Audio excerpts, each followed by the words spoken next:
Hello, I'm Jeff Paur, senior writer with RealTime Fantasy Sports, and welcome to another edition of the RealTime Fantasy Sports Show. I'm very excited today to be joined by Mike Barner, who is a contributing writer here at RealTime Fantasy Sports, been doing it for the last several years. He helps out with baseball and football as well. Mike, thanks so much for joining me on the show today. I really appreciate it. Thanks for having me on, Jeff. Looking forward to talking some fantasy football. Let's go. Yeah, definitely. So last week on the show, Mike, we had on Stephen Hawley, who was a past fantasy championship winner. That's our big contest. We give away $500,000 for our fantasy champion winner. You can go to rtsports.com, click on the Money League link. You can see all our different games on there. But Stephen Hawley said, I asked him straight out, I said, what do you think is the make or break rounds? He said the mid round picks. So I'm going to tie it into last week and let's hit mid round targets. Let's talk about guys that we like in the mid rounds of drafts last year. What do you good with doing that, Mike? Yeah, I've got some queued up here. Let's do it.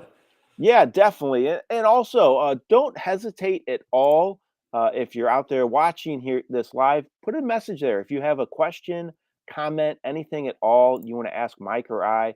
Don't hesitate to do that. We're happy to answer any questions, definitely. So if you want to hit us up here on the comments section, don't hesitate to do that at all. Mike and I will be happy to answer any questions you might have. So we're going to talk about mid round targets now. Before we get into that, Mike, what's your strategy when it comes to mid-round targets? Do you make a list ahead of time? How do you handle it before a draft? Yeah, I generally have some guys that I'm looking to target in the middle rounds. I'm not necessarily one that will play the ADP game of, well, this is a guy that I wasn't originally interested in, but he's falling. So maybe he's fallen so far that I need to take him. If I don't like a player, I'm not going to take him just because maybe he's fallen one round or 10 spots more than I thought he was going to. There's players that I want to target. And those are the guys that I'll try to work off of in the list in the middle rounds. Yeah, I'm kind of the same way. I do the same strategy. I kind of have a couple guys in mind before a draft. I've done a lot so far, so I got to have a pretty good idea where people fall. But for the most part, there's a group of guys that I like to target every draft so far this year, and hopefully I get them. And you're going to hear a lot about them here in the next couple minutes because I'm going to give you all my mid round targets here coming up. Mike and I each have five. So Mike, I'm going to go ahead and let you go first. So go ahead and give me your first mid round target. All right, so I'm going to go. My first one's Darren Waller, tight end for the Giants. His ADP is 66. This is in PPR scoring on Real Time Fantasy Sports. Now, he showed his upside 2019, 2020, at least 90 receptions and 1,145 yards in both seasons. He had that big 2020 campaign where he had 9 touchdowns. He was targeted at least 117 times in both those seasons. So he was obviously one of the centerpieces of the Raiders offense. He's going to be one of the centerpieces of the Giants offense. There's been a lot of news out of training camp. Daniel Jones is throwing him early and often. There was even that one day where they took him out of practice for a while and they said it was basically to force Daniel Jones to throw to somebody else. Those are very encouraging signs that you want to see. Giants have a lot of smaller slot type receivers, so I think they're going to go to Waller a lot inside the red zone. Now, the concern with Waller obviously is injuries. He's played 20 total games the last 2 seasons. However, I just can't pass on his upside. I've taken him in a couple of drafts so far. I got him in the 5th round with the 53rd pick of the Scott Fish Bowl. Obviously, there's a little bit of a tight end premium there, so you got to grab him a little early. In the Raz Bowl, I grabbed him in the 6th round. So he's definitely someone that I'm targeting this season, and I think he's going to have a real big year. Yeah, you can get him after the top tight ends are off the board. Definitely, he goes a little after that. And like you said, the big issue with Waller is always the injury, but his ceiling is super high. And are you a Giant fan? You're a New York guy, correct, Mike? I am, but that has no bearing on me liking Darren Waller. I'll just get that out there right now. That has no bearing on it. Okay, I'm good with that. I am worried about the receivers, though. I mean, they seem like so many similar options, in my opinion. Hyatt's the one guy that stands out, more of a big time speed guy, but the rest of them seem like they're all kind of similar options, and I think that could actually be a positive for Waller, in my opinion. I don't know if you Yeah, I agree with that completely more. agree. I mean, eventually, it doesn't seem like all these guys are going to make the team between Paris Campbell, Sterling Shepard, Wendell Robinson, Cole Beasley, Jamison Crowder. They just have so many of these slot type guys, and a lot of them don't contribute on special teams too, which is going to be an issue. But I think they've been doing a lot of 2 tight end sets in training camp with Waller and Bellinger, so I think Waller's going to be relied upon heavily. Okay, I'm going to give you my first mid-round target, and that's Michael Pittman, the receiver with the Indianapolis Colts. So I actually tweeted about this last week. I think he's going too low in drafts. Is his quarterback situation really worse than last year and that offense worse than last year? I know Jonathan Taylor's holding out right now, and that's a concern, but I think Anthony Richardson's a big upgrade. I know he has some issues throwing the ball, accuracy issues, and he might have a couple stumbling games along the way his rookie season. But overall, I think it's a better situation for Pittman. Last year, he was wide receiver 20 and he scored just 4 touchdowns. Pittman currently his ADP on our site is 75 and he's wide receiver 30. So he's going 10 after what his ranking was last year when he scored just 4 touchdowns, had a terrible quarterback situation. The offense was a mess as well. He has at least 129 targets 2 straight seasons also, and he was just a catch shy of 100 last year. I think Pittman's a great mid-round candidate. You can get him after a lot of the elite receivers are gone, and that's another reason a lot of times, especially if I'm in a best ball format, I'm going to wait on a receiver because I can get someone like Pittman and other guys we're going to talk about later in the draft. So I'm all in at Pittman this year for his price at ADP of 75 right now. It's a guy I've been getting a lot of my early drafts. Any thoughts on Pittman at all, Mike? Yeah, I agree. Like you said, they had terrible quarterback play last year, and he had 99 catches for 925 yards. And he's the undisputed top option on that team. Gardner Minshew, Anthony Richardson, probably more Richardson than Minshew this season. I think he's the number one wide receiver on a team that's going to have to throw a lot because they're probably going to be down in games. So I definitely think 100 catches for 1,000 yards is in the cards for him. All right, we have a question on our comments section, and I apologize if I mispronounced the name, but I believe it's Caden. He has a fourth pick in the draft. How should they go about it? Any thoughts on the fourth pick? Kind of a tough spot. You know, after those first three, it's usually Chase, Jefferson, and McCaffrey, and then the fourth pick, it can go several different ways. You have any thoughts on that, Mike? Yeah, I mean, depending on the scoring, probably Eckler is one that kind of stands out. Eckler or Cooper Cup are probably the two that I'd be considering at that point based on your scoring format. Yeah, I think Eckler's a safe play personally because he's going to get a lot of catches and he's the undisputed starter in that offense and he's going to get a lot of touches as well. So I'd probably lean Eckler personally. Cup has serious upside, but I just worry about his injury situation. So a couple other people putting some people on the list that they're targeting that are similar to what I'm going to talk about a little later. So we'll get to those comments a little later. Give me your next mid round target, Mike. All right, we're going to do Deontay Johnson of the Steelers at ADP 82. Talk about targets.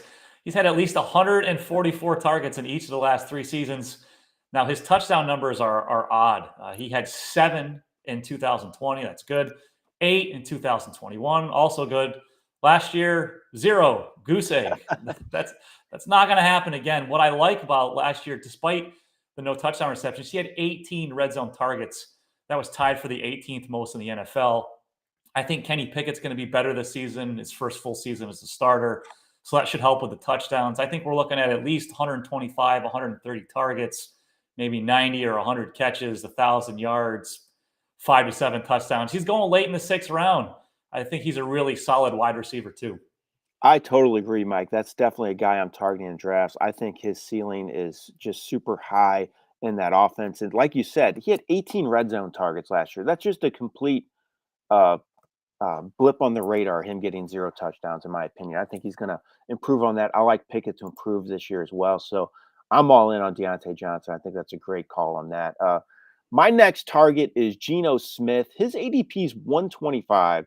If you can believe this, I don't know if many people realize this. He was fifth overall in fantasy quarterback scoring last year. And the big thing with him was his accuracy. He was the most accurate thrower in the NFL. He completed 69.8% of his passes.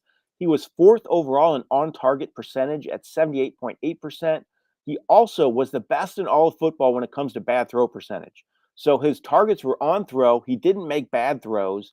And he plays in a great offense with a lot of top playmakers in DK Metcalf, Tyler Lockett. And now they added Jackson Smith and the Jigba, which could end up being the best receiver of the lot. And those are 3 really good receivers. And then the other thing is their running game is hurting right now. Both Kenneth Walker, Charbonnet, the rookie, are banged up. So they could be slowed a little bit early in the season. And Smith is dirt cheap. His ADP is 125. You can get him as the 15th, 16th quarterback off the board. And this is a guy, in my opinion, I think he could be a top 10 fantasy quarterback once again. So if you're going to wait on the position and want to platoon a couple guys, I think going Smith and getting someone like Jared Goff or even Daniel Jones from your Giants there, Mike, I think it's a good way to go personally. And I'm all in at Smith at that price tag. I think he's going to have a big year. All right, Mike, give Yeah, me. Yeah, go ahead. I can't argue with you there on Smith. You mentioned the 3 wide receivers he's got. He's also got a couple of good tight ends too, and Noah Fant and Will Disley. So he's got plenty of options to be successful again. Yeah, definitely. Give me another one of your mid-round targets there, Mike. Yeah, I'm going to go Gabe Davis of the Bills. He was the breakout darling last year. His ADP this year has fallen to 109 because he did not perform well last season, especially in PPR formats. He had just 48 receptions. However, what I like, he had 93 targets despite catching just 48 passes. He had 836 receiving yards and 7 touchdowns. He dealt with an ankle injury for much of last season. That limited both him physically, and he even talked about how he was mentally battling through that ankle injury, even when he was playing through it.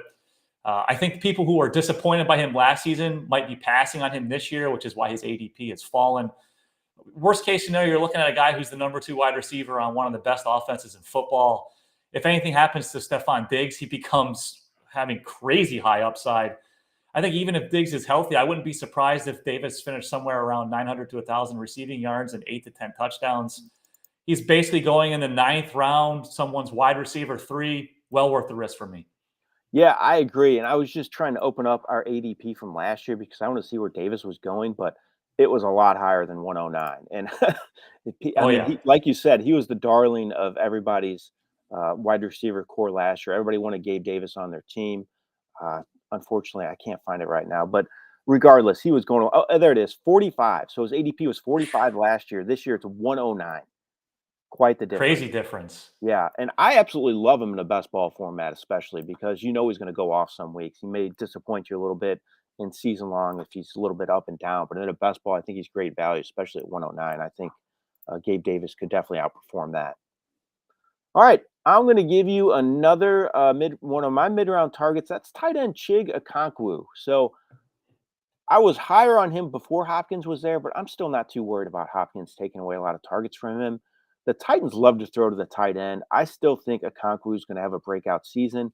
He had double-digit fantasy points 4 of his last 6 games. He was the big play threat for the Titans in their passing game. He averaged 14.1 yards per reception, and he was a rookie tight end. Everyone says rookie tight ends can't produce in the NFL, but Akonku did that last year. He proved everybody wrong, and he was not even that highly regarded compared to some of the other ones out there. And Akonku was the best rookie tight end, in my opinion, all of last season. So I still think the Titans are going to throw to him a lot. Ryan Tannehill, still the QB, which I think is a positive for that passing game. Hopkins could actually open up things for him in the middle a little bit. So I still think Akonku, just great values. ADP's 141. I consider him a low end number 1 tight end, and you can draft him as a backup at this point with that ADP where it is. So again, it's kind of like the QB situation. If you want to wait on tight end and pair Akonku with another guy, who goes in the similar range and find the right matchups, I think it could work out well if you don't want to spend high draft capital on a tight end. I think Akonku is going to do well. You still high on Akonku at all, Mike? Yeah, I mean, like you said, where he's going, ADP 141, I think he's well worth the risk there. If you decide that you're passing on tight end early in your draft, even you're passing on the second tier of tight ends, taking a flyer on him that late, it's not going to kill you even if he flops, but he does have the upside. They don't exactly have a ton of great receiving options, and usually tight ends are better in their second season. So, yeah, I definitely like him at that price for sure. Definitely. I actually thought about putting Dalton Kincaid on this list. I didn't do it. He's a rookie tight end, but going back to your Bills, Gabe Davis play, I think Kincaid could have some big games too, and I'm not too worried about him being a rookie.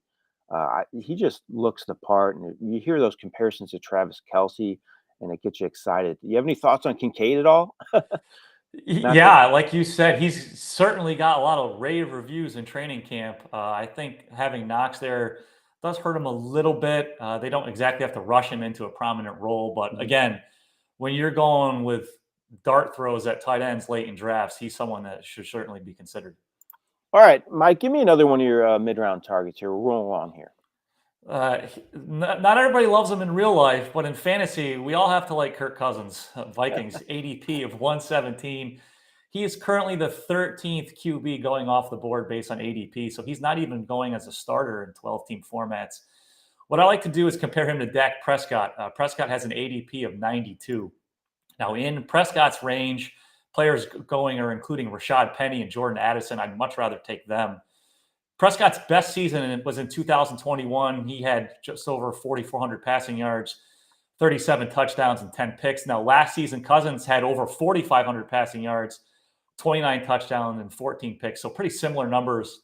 What you like about Cousins, consistency. 4 of the last 5 seasons, he's thrown for at least 4,220 yards and 29 touchdowns.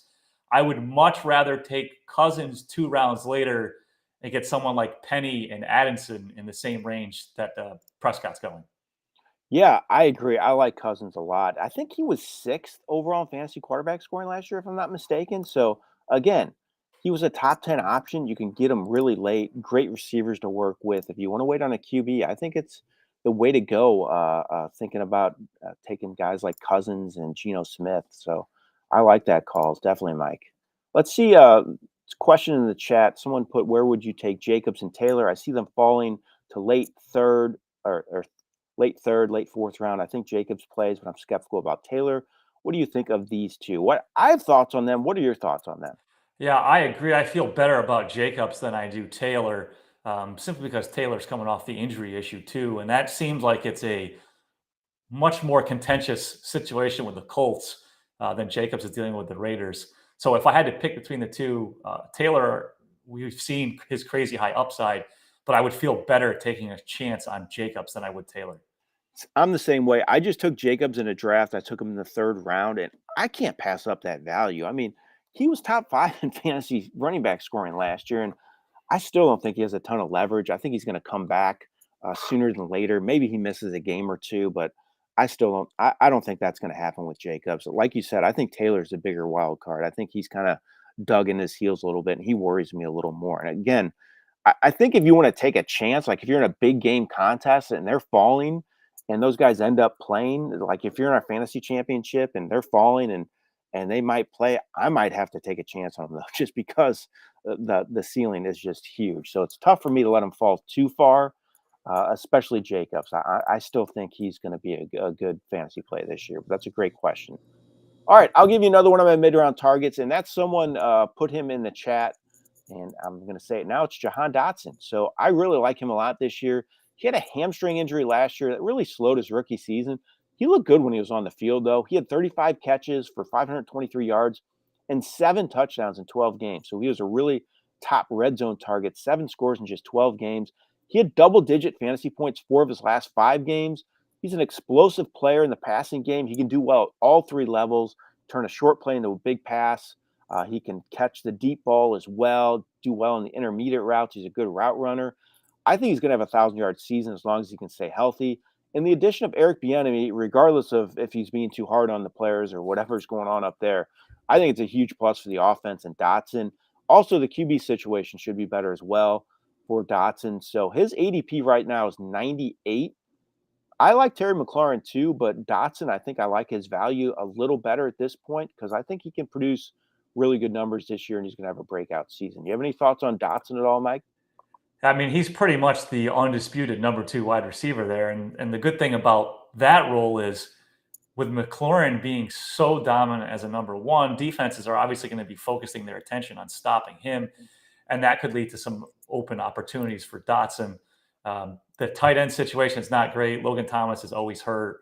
So it's not like they have a great tight end there either. So they don't have a lot of passing options for an offense that might struggle. So they might need to throw some more to try and get some balls moving here. I have no problem with him that late in drafts for sure. All right, Mike, one more mid-round target, your last one. Who do you got? All right, Tank Bixby, running back for the Jaguars, ADP 123. He was the 88th overall pick in the draft in the 3rd round for the Jaguars. He had some touchdown. He was great there in Auburn. He had 20 touchdowns in the last 2 seasons. He's the number 2 running back behind Travis Etienne, so that puts him in a good spot. He's got a lot of rave reviews out of training camp. You got to kind of take those with a grain of salt because there's a lot of rave reviews coming out of training camp.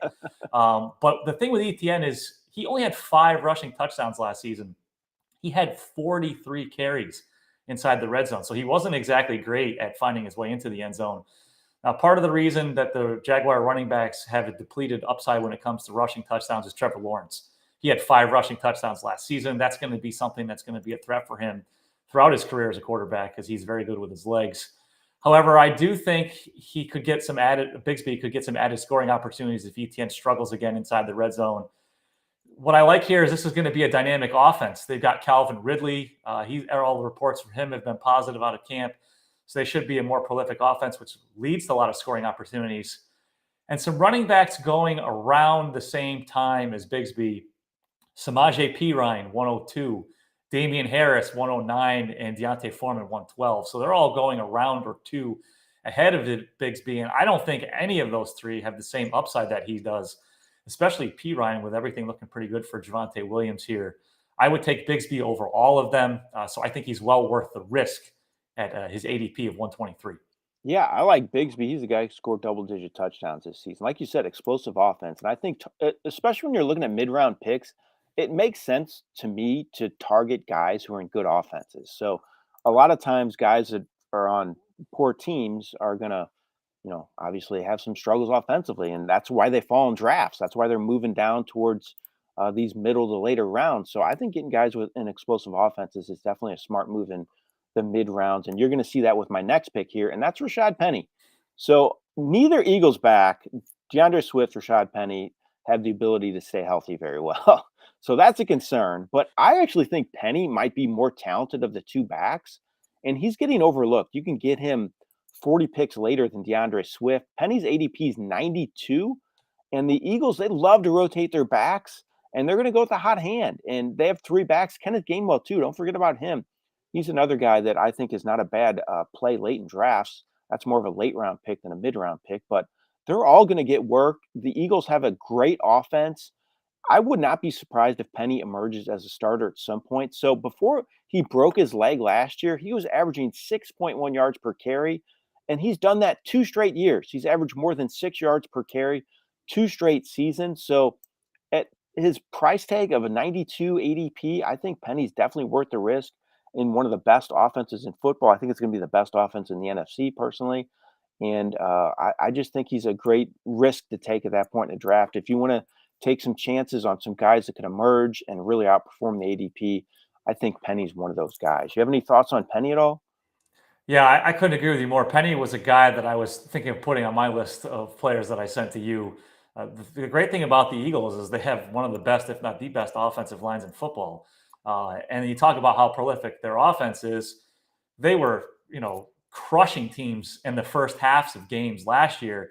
So they were putting up a lot of crazy passing numbers early in games, and then they were basically running out the clock in the second half. And if that situation unfolds a lot again this year, where they're blowing out teams early, they're not going to be going with DeAndre Swift to help milk the clock late in games. It's true. They're going to be going with a guy like Penny or even Gainwell, like you talked about. So Penny could be the guy they also look to when they get in close for rushing attempts.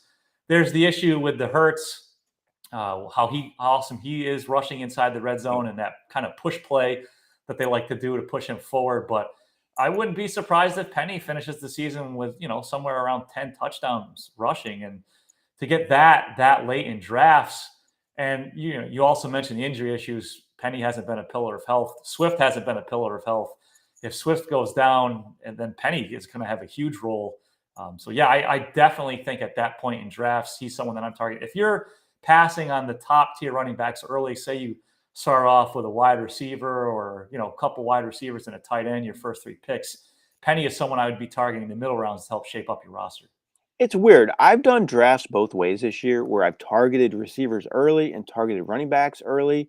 And I like the way they played out in both instances. I think you can make it work. So it's really kind of fascinating this year, in my opinion, because I think the receiver position has moved up. More people are taking receivers early, but I also think receivers super deep this year. And then running backs with people taking receivers early get pushed down a little bit. Is there a strategy you like to use that you've liked to use this year at least? Yeah, I've deployed some different things. I usually don't take quarterbacks early, but I'll give you an example in my Raz Bowl, which is we talked about PPR best ball format. I started off with Jamar Chase and Chris Olave as my first two picks. I didn't really like how the running backs were shaping up once my pick came around in the third round, so I took Mahomes. And I said, I'll just wait on running backs and see how this plays out. I was very happy with it. I ended up getting both Penny and Bixby later on in the draft. and I was happy with how my running backs played out. So I don't have a problem. Generally in fantasy, we always say grab your running backs early, but Mhm. with the way that things have been shifting in recent seasons, we've seen how important those wide receivers are.